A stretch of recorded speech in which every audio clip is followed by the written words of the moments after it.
हमारे इस दुनिया में इंसानों के साथ साथ आत्माएं भी वास करती है। कुछ लोग होते हैं जिनको ये आत्माएं दिखती है, जिनको ये आत्माएं महसूस हो पाती है। पर ऐसे कुछ लोग होते हैं जिनको तो पता भी नहीं चलता कि ऐसी कुछ आत्माएं होती भी है। पर कभी कभी ऐसा होता है कि जो लोग इनको देख पाते हैं वो लोग समझ ही नहीं पाते कि जो चीज़ इन्होंने देखी है वो दरअसल है क्या। विशाखापट्टनम के हॉस्टल में रहने वाली कुछ लड़कियों के साथ ऐसा ही हुआ था। वो लोग कुछ चीज़ों को देख पाते थे, महसूस कर पाते थे, पर वो लोग कभी समझ ही नहीं पाए कि जो चीज़ वो देख रहे हैं वो दरअसल आखिर में है क्या। प्रिया 10th क्लास में पढ़ने वाली एक लड़की है जो काफ़ी फ्रेंडली नेचर की है। उसके बहुत सारे फ्रेंड्स हैं और पढ़ाई की बात की जाए तो काफ़ी एवरेज सी है। तो प्रिया का कुछ ही दिनों में 10th का बोर्ड एग्ज़ाम होने वाला था। प्रिया जैसे तैसे करके अपने एग्ज़ाम निकालती है। फिर फाइनली उसका रिज़ल्ट आता है। उसके रिज़ल्ट में काफ़ी एवरेज सा परसेंटेज आता है जो कि होता है 65%। तो इस परसेंटेज से प्रिया के पेरेंट्स बिल्कुल भी खुश नहीं होते। उनको लगता है कि प्रिया को इस बार कहीं अच्छी जगह पे एडमिशन करवा देना चाहिए। प्रिया के पेरेंट्स विशाखापट्टनम में प्रिया का एडमिशन करवा देते हैं। जहाँ पे वो एडमिशन करवाते हो काफ़ी अच्छा इंस्टीट्यूट था। कुछ ही दिनों में प्रिया और उसकी फैमिली चले जाते हैं विशाखापट्टनम। जब वो विशाखापट्टनम आते हैं तो वो इंस्टीट्यूट जाके प्रिया का अच्छे से एडमिशन करवाते हैं और वही इंस्टीट्यूट वाले प्रिया को एक अच्छा सा हॉस्टल दिखाते हैं। तो प्रिया और उसकी फैमिली वाले उस हॉस्टल को देखने जाते हैं। तो जब वो उस हॉस्टल को देखते हैं तो वो हॉस्टल को देखने से ऐसा लग रहा था जैसे उस आसपास के इलाके में एक भी कोई बिल्डिंग है ही नहीं। मतलब दूर दूर तक एक भी बिल्डिंग दिखाई दे ही नहीं रहा था। एक तरफ तो रोड था और दूसरे तरफ पूरा जंगलों से भरा हुआ था। तो प्रिया और उसका फैमिली हॉस्टल के अंदर जाता है। जब वो अंदर जाके देखते तो उनको बहुत बड़ा सा कॉरिडोर दिखता है। वो कॉरिडोर इतना ज़्यादा बड़ा था, देख के लग रहा था मानो ये कॉरिडोर कभी ख़त्म होगा ही नहीं। तो प्रिया के फैमिली वाले एक दिन प्रिया के साथ उसके रूम में बिताते हैं और फिर अगले ही दिन प्रिया के फैमिली वाले वहाँ से चले जाते हैं। प्रिया अगले ही दिन अपना नया क्लास ज्वाइन करती है और जैसे ही वो क्लास ज्वाइन करती है उसको कुछ नए फ्रेंड्स मिलते हैं और बाद में पता चलता है कि जो फ्रेंड्स उसे मिले हैं वो तो उसी के हॉस्टल पे ही रहते हैं। यहाँ तक कि उसी के ही फ्लोर पे रहते हैं। तो प्रिया की इन सभी लड़कियों के साथ बहुत अच्छे से फ्रेंडशिप हो जाती है। ये जो ग्रुप था जो प्रिया के साथ नया मिला हुआ था, इस ग्रुप में ऑलरेडी 7 लड़कियाँ थी। ये जो लड़कियाँ थी ये पढ़ने में भी काफ़ी प्रिया के जैसी थी, पढ़ने में काफ़ी ज़्यादा एवरेज थी। और इस ग्रुप का ख़ास बात ये था कि ये लोग हर हफ्ते 2 से 3 पार्टीज़ किया करते थे। इनका रूल था कि हम लोग हर 2-3 दिन में पार्टीज़ करेंगे और हर पार्टी कोई एक लड़की देगी। और जैसे कि प्रिया नई आई थी तो ये रूल ऐसा था कि इस बार जो पार्टी होगा वो प्रिया ही देगी। एक दिन प्रिया और उसका ग्रुप क्लास से वापस आता है और खाना खाने के लिए मेस में जाता है। तो जब ये लोग मेस में खाना खा रहे होते हैं तो मेस के किसी एक कोने में कुछ सीनियर्स का ग्रुप दिखाई देता है। और ये जो ग्रुप था ये इनको देख के ऐसा लग रहा था कि काफ़ी सीरियस मैटर में ये लोग कुछ बात कर रहे हैं। तो प्रिया के एक ग्रुप में एक लड़की थी जिसका नाम था तनु। ये तनु कहती है कि ये जो सीनियर्स हैं ये ज़रूर कुछ तो हमारे ही बारे में बात कर रहे हैं। इनको ऐसा लगता है कि जो सीनियर्स हैं वो लोग शायद इनकी रैगिंग करने वाले हैं। और जैसे कि प्रिया नई आई थी तो इनको वो चीज़ देख के काफ़ी डर लगता है और उन्हें ये सोच के डरते हैं कि अब जो नेक्स्ट रैगिंग होने वाली है वो प्रिया के साथ ही होने वाली है। तो इसलिए तनु सोचती है कि क्यों ना मैं उस सीनियर्स के पास जाऊं और धीरे से उनकी बातें सुन के आऊँ। तो तनु धीरे से उन ग्रुप के पास जाती है उनकी बातों को सुनने के लिए और कुछ ही सेकंड में वापस आ जाती है। और वापस आने के बाद अपने ही ग्रुप से कहती है कि मुझे तो ज़्यादा कुछ बातें सुनाई नहीं दिया लेकिन कुछ कुछ थोड़ी मोड़ी बातें मैंने उनकी सुनी। तो तनु बताती है कि जो सीनियर्स है वो उनके कॉरिडोर का बात कर रहे हैं। मतलब जिस कॉरिडोर में प्रिया लोग रहते हैं उसी कॉरिडोर का बात कर रहे हैं।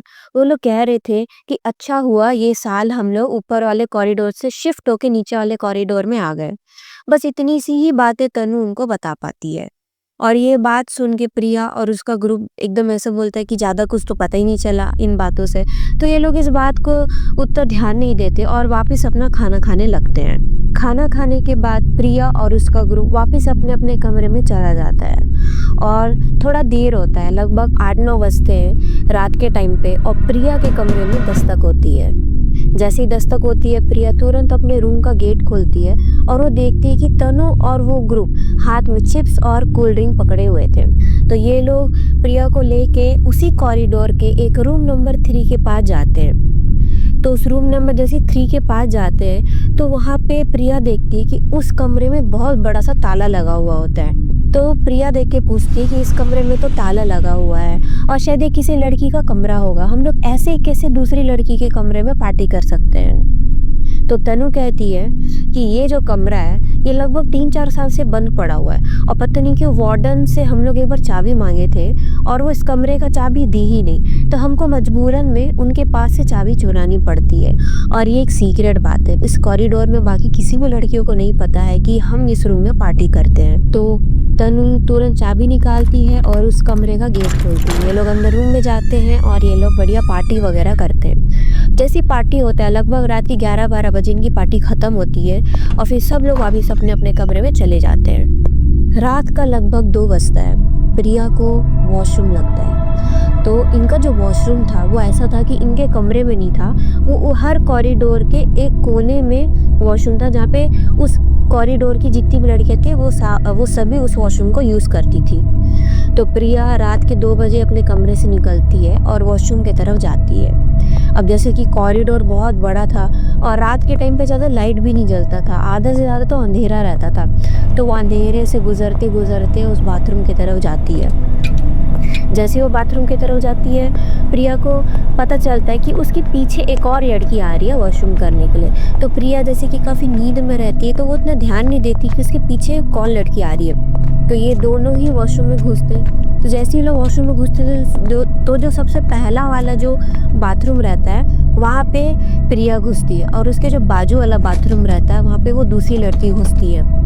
तो प्रिया घुसती है और जैसे ही वो वॉशरूम से निकलती है तो उसको इतना तो पता रहता है कि जो बाजू वाली लड़की है वो अभी तक गेट खोल के निकली नहीं है। तो वो प्रिया अपने जब बाथरूम से निकलती है तो वैसे मुड़ के देखती है कि कौन लड़की उसके साथ आई है। तो जब वो मुड़ के देखती है तो उसके बाजू वाला बाथरूम खुला रहता है और उसको ये बात काफ़ी अजीब लगता है क्योंकि उसको अच्छे से याद रहता है कि जो लड़की उसके पीछे पीछे आई है वो अभी तक अपने बाथरूम से निकली ही नहीं थी, लेकिन यहाँ तो गेट खुला हुआ है।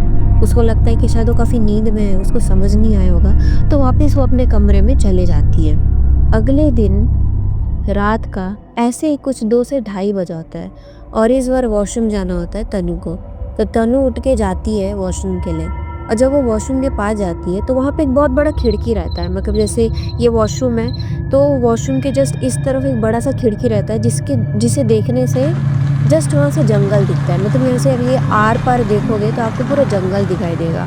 तो तनु वहाँ जाती है और जब जाके वो देखती है तो उस खिड़की के बाजू में एक लड़की खड़ी होती है और वो डायरेक्टली जंगल को देख रही होती है। तो तनु बोलती कि कौन इतनी पागल लड़की है रात के टाइम पे यहाँ खड़े होकर जंगल को देख रही है। तो वो उतना ध्यान नहीं देती और जैसा कि वहाँ पे काफ़ी अंधेरा होता है तो वो इंटरप्ट करना वो सही नहीं समझती, तो वो चल देती है अपना वॉशरूम और वापस वहाँ से आती है। अगले दिन तनु अपने ग्रुप को पूछती है, बोलती है कि तुम लोग में से कौन इतना पागल है जो रात के टाइम पे वॉशरूम के पास खड़ा हुआ था। तो वो लोग कहते हम तो नहीं थे। तो फिर तनु उनको ये बात बताती कि कोई एक अजीब सी लड़की है, शायद हमारी कॉरिडोर की होगी, तो वो वहाँ पे रात के टाइम पे खड़ी हुई थी।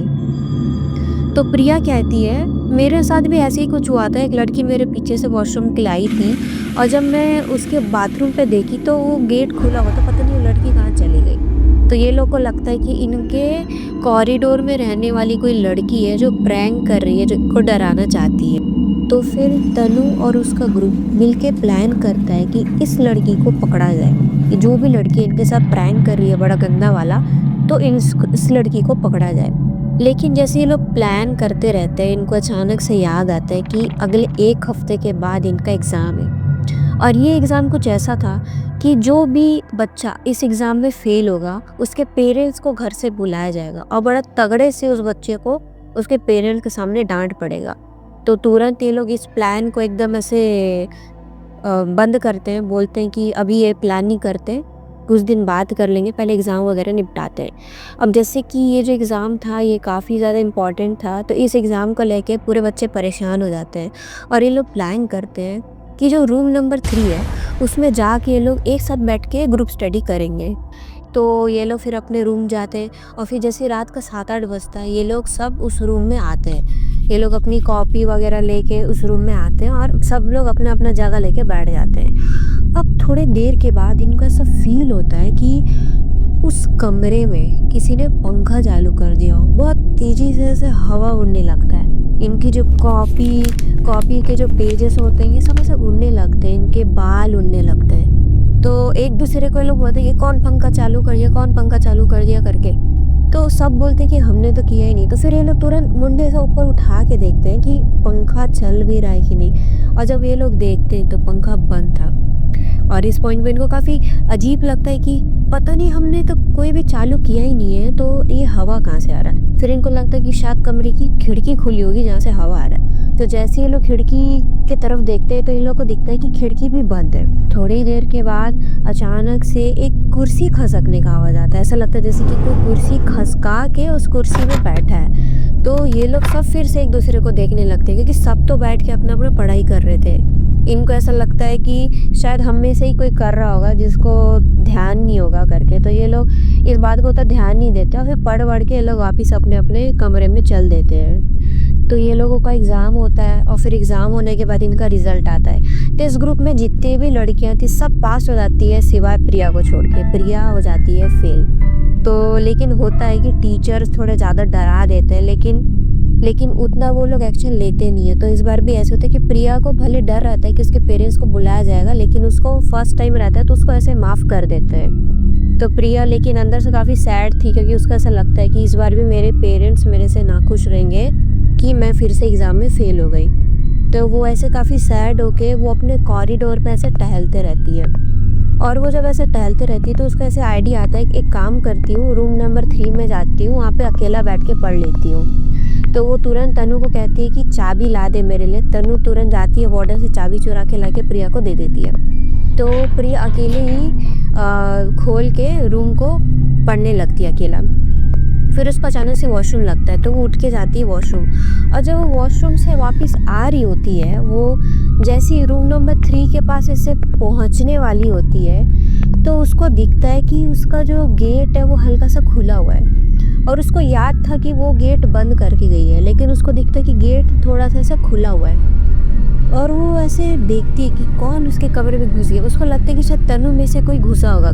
तो वो ऐसे हल्का सा हाथ को ऐसे गेट खोलने के लिए करती है, और जैसे ही वो ऐसे खोलने के लिए करती है अंदर से तुरंत कोई गेट को बंद कर देता है। बहुत कड़ाके से गेट को बंद कर देता है और इतना तेज़ साउंड होता है कि तनु लोगों को भी सुनाई देता है और उस कॉरिडोर में बाकी जितनी भी लड़कियां थी उनको भी ये आवाज़ सुनाई देता है। तो सब लड़कियां अपने अपने कमरे से बाहर निकलती है और फिर तनु को पता रहता है कि इस प्लान को सीक्रेट ही रखना है कि हम उस रूम में जाते नहीं है। तो तनु ऐसा एक्टिंग करती है, बाकी लड़कियों को बोलती है अरे कुछ नहीं हुआ, सब अपने अपने कमरे में चल दो करके। तो तनु और उसका जो ग्रुप है वो लोग धीरे से प्रिया के पास आते हैं। अब बोलते हैं कि क्यों इतना ज़ोर से गेट को बंद कर रही है। तो प्रिया उनको बताती है कि ऐसा ऐसा हुआ है करके। और फिर जब वो लोग गेट को देखते हैं, धीरे से खोल के देखते हैं तो अंदर कोई भी नहीं होता। उनको ऐसा लगता है कि शायद हवा से हुआ होगा करके। लेकिन प्रिया तो समझ जाती है कि इस रूम में कुछ तो गड़बड़ है, और वो समझाती है तनु को कि तुम लोग भी सुन लो, ज़्यादा इस रूम में घुसेंगे नहीं हम लोग करके। तो एक दिन होता ये है कि जो हॉस्टल का जो ओनर रहता है मेन, वो एक पार्टी ऑर्गेनाइज किया रहता है। तो जो पार्टी रहता है वो हॉस्टल के सामने वाला एक बहुत बड़ा ग्राउंड रहता है, वहाँ पे टेंट वगैरह लगाया जाता है। तो जितनी भी जो लड़कियां हैं वो सब वहाँ पे खाना वाना खाने जाया रहते हैं। अब अचानक से प्रिया को याद आता है कि वो अपना मोबाइल ऊपर छोड़ दी है ना, अपने कमरे में छोड़ दी है। तो वो तनु लोगों को कहती है कि चलो कोई मेरे साथ मोबाइल लेने चलो, अकेला मैं जाऊंगी नहीं। उस दिन के बाद से तो मेरे को डर लग गया उस कॉरिडोर से। तो जो तनु होती है वो बोलती है चल मैं तेरे साथ चलती हूँ करके। तो ये लोग ऊपर जाते हैं, उस कमरे में मोबाइल वगैरह लेते हैं और गेट बंद करके सीढ़ी से नीचे उतरने लगते हैं। तो जैसे ये लोग सीढ़ी से नीचे उतरने लगते हैं, इनको दिखता है कि एक लड़की इनके बाजू से ऊपर चढ़ रही है सीढ़ी से, ऐसे ये लोग नीचे उतर रहे और वो लड़की ऐसे ऊपर चढ़ रही है। ये लोग ढंग से चेहरा भी नहीं देख पाते उसका। तो ये लोग को लगता है कि इनको पता नहीं अंदर से ऐसा अजीब सा फील होता है कि क्यों ना इस लड़की का पीछा किया जाए। तो ये लोग उस लड़की के पीछे पीछे छुप छुप के ऐसे जाते रहते हैं देखने के लिए कि ये कौन से रूम में रहती है लड़की। तो वो लड़की का पीछा करता रहता है और अचानक से वो लड़की जाती है और रूम नंबर 3 के अंदर घुस जाती है। मतलब वो रूम के अंदर घुस जाती है। अब ये चीज़ देख के वो लोग इतना ज़ोर का ऐसे चिल्लाते हैं और ऐसे भागते हुए नीचे ग्रुप के पास जाते हैं और ये बात अपने ग्रुप को बताते हैं कि ऐसा ऐसा हुआ है करके। सब निकलते हैं भाग के, तुरंत वार्डन के पास जाते हैं। ये लोग वार्डन को वो सारी बातें बताते हैं। फिर वार्डन इनको जो कड़ाके की डांट लगाती है। तो फिर वो पूछते हैं प्रिया और उसके ग्रुप वाले कि वार्डन आखिर वहाँ पे ऐसा है क्या, क्या था, हम लोग को जो दिख रहा है वो है क्या चीज़। तो वार्डन बताती है कि लगभग 3-4 साल पहले उस कमरे में एक लड़की रहा करती थी जिसका नाम था खुशी। खुशी पढ़ने में काफ़ी अच्छी लड़की थी, काफ़ी शांत सी लड़की थी वो, उसको किसी से कोई ऐसा लेना देना नहीं था। लेकिन एक एग्ज़ाम ऐसा हुआ कि खुशी के परसेंटेज थोड़े गिर गए। तो उसके पेरेंट्स वाले काफ़ी ज़्यादा उसको ऐसे फ़ोर्स करने लगे, काफ़ी ज़्यादा डांटने लगे कि उसका नंबर इतना कम क्यों है। और खुशी इस बात को लेकर इतना ज़्यादा परेशान हो जाती थी कि वो अपने कमरे में रोने लगती थी। यहाँ तक कि आधी आधी रात को उठ के वो कॉरिडोर में अकेला ही अकेला टहलने लगती थी। दिन ब दिन उसके पेरेंट्स की बातें उसको काफ़ी ज़्यादा परेशान करने लगी और धीरे वो डिप्रेशन की तरफ जाने लगी। और फिर एक दिन ऐसा होता था कि वो आधी रात को वो वॉशरूम के पास वहाँ खड़े रहती थी, जंगल की तरफ देखते रहती थी। और एक दिन ऐसा आया कि उसने अपने कमरे में सुसाइड कर लिया। लेकिन फिर वार्डन बताई कि एक दिन ऐसे ही हुआ था कि खुशी के डेथ के लगभग 3-4 महीने बाद वो ऊपर वाले कॉरिडोर में गई थी बाथरूम। मतलब बाथरूम से ऐसा कंप्लेन आया था कि बाथरूम का जो एक नल है वो ख़राब हो गया है करके। तो कभी कभी बच्चे झूठ भी बोलते हैं। तो वार्डन ने चेक करने के लिए बाथरूम गई थी और जब वो बाथरूम के पास जा रही थी तो वो खुशी को देखी थी, साक्षात अपनी आंखों से वो खुशी को देखी थी कि वो वहाँ खिड़की पर खड़े होके जंगल की तरफ देख रही है। और वार्डन को उस दिन से समझ आ गया कि ये जो कमरा है ये वो हो चुका है, मतलब ऐसे हॉरर हो चुका है। तो वार्डन और जो ओनर थे वो लोग ये मिल के इस रूम में ऐसा कुछ प्रेयर वगैरह करके ताला वगैरह मार दिए थे और वहाँ पे उसके बाद से किसी को भी रूम दिया नहीं जाता था। लेकिन अब जैसा कि हमको पता है कि तनु लोग चुरा के उस गेट वेट को खोल के अंदर जाते थे। तो ये थी प्रिया और उसके ग्रुप की कहानी। तो कभी कभी होता है ऐसी कुछ कुछ चीज़ें होती हैं हमारे साथ और मैं तो यही बोलूँगी कि ऐसी चीज़ों के साथ छेड़खानी नहीं करनी चाहिए। यदि कोई मना कर रहा है कि उस घर में मत जाओ, उस जगह पे मत जाओ, तो हमको नहीं जाना चाहिए। क्योंकि हमारे वहाँ जाने से ना जाने हम किस ऐसी चीज़ को डिस्टर्ब कर रहे हैं, किसकी शांति को हम भंग कर रहे हैं। तो ये थी हमारी आज की स्टोरी। तो आप लोगों में से ऐसा कोई भी है जिसके साथ ऐसा कुछ पैरानॉर्मल एक्टिविटी हुई होगी या फिर किसी के फ्रेंड्स के साथ हुई होगी, तो आप लोग मुझे अपनी स्टोरी को शेयर कर सकते हैं। मेरे डिस्क्रिप्शन में ईमेल दिया हुआ है और जिसके पास ईमेल नहीं है तो मैंने इंस्टा आईडी भी वहाँ पे डाल दी है। आप में से जो भी है जो अपना कहानी शेयर करना चाहते हैं, मुझे इन दोनों में अपनी कहानी शेयर कर सकते हैं।